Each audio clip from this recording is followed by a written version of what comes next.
رشتہ داری اور انسانیت کے کیا حقوق ہیں؟ پیر ذوالفقار نقشبندی دامت برکاتہم العالیہ کا میں نے بیان سنا، کیا ہی کمال انہوں نے نقطہ بیان کیا۔ ایک بندے کا شخص کا واقعہ بیان کرتے ہوئے فرماتے ہیں کہ ایک شخص کو بلڈ کینسر تھا آخری سٹیج پر، تو بزرگ کے پاس گیا، کسی کے پاس، تو کہا کہ مجھے دعا بتائیں کہ میں پڑھوں، اللہ پاک مجھے شفا یاب فرمائے۔ کہا کہ آپ کہاں رہتے ہو؟ کہا کہ میں باہر رہا ہوں، بیرون ملک۔ تو کہا کہ رشتہ داروں سے کتنا عرصہ دور رہا؟ کہا کہ میں کافی عرصہ دور رہا اور کافی سال ہو چکے ہیں میں نہیں گیا۔ فرماتے ہیں بزرگ کہ آپ جو ہے آپ رشتہ داروں میں جاؤ اور جن سے ناراض ہو ان کے ساتھ صلح کرو، صلہ رحمی کرو، اور جو غریب اور محتاج مسکین ہیں ان کی مدد کرو۔ گھر گھر جا کر دستک دے کر پوچھو۔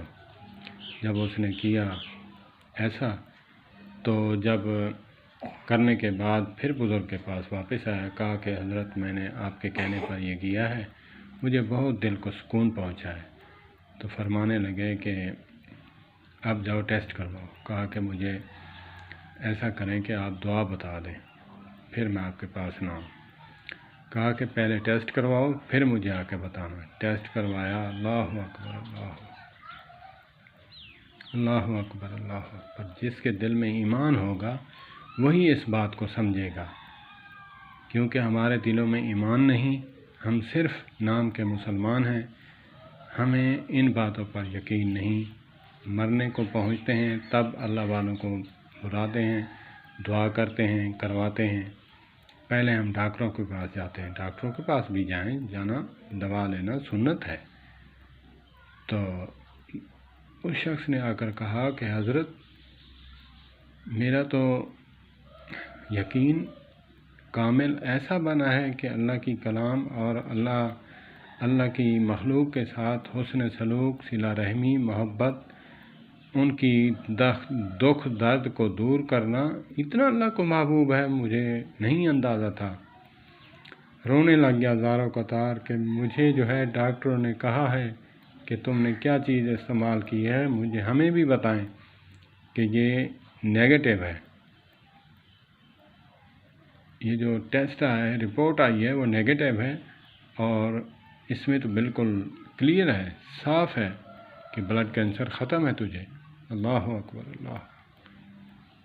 اللہ کی مخلوق کے ساتھ، اپنے رشتہ داروں کے ساتھ صلہ رحمی کرنے کا یہ صلہ ہے اور یہ انعام ہے۔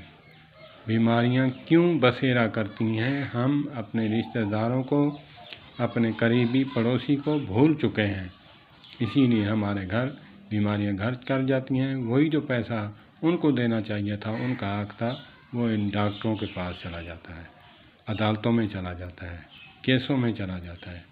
اللہ پاک مجھے بھی عمل کی توفیق عطا فرمائے، سننے والوں کو بھی۔ والسلام علیکم ورحمۃ اللہ وبرکاتہ۔ کافی عرصے کے بعد یہ میں ویڈیو ڈال رہا ہوں، اللہ پاک مجھے بھی شفا عطا فرمائے۔ سب بھائیوں سے درخواست ہے، میں 25 جولائی سے علیل ہوں، فالج کا اٹیک ہوا ہے، اللہ پاک مجھے شفا کاملہ عاجلہ نصیب فرمائے۔ امتحان کے لائق نہیں، آزمائش کے لائق نہیں۔ وہ بزرگ اولیاء اللہ آزمائشوں پر صحیح اترتے تھے، یا انبیاء یا صحابہ یا اہل بیت اطہار۔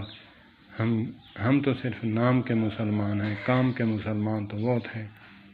والسلام علیکم ورحمۃ اللہ۔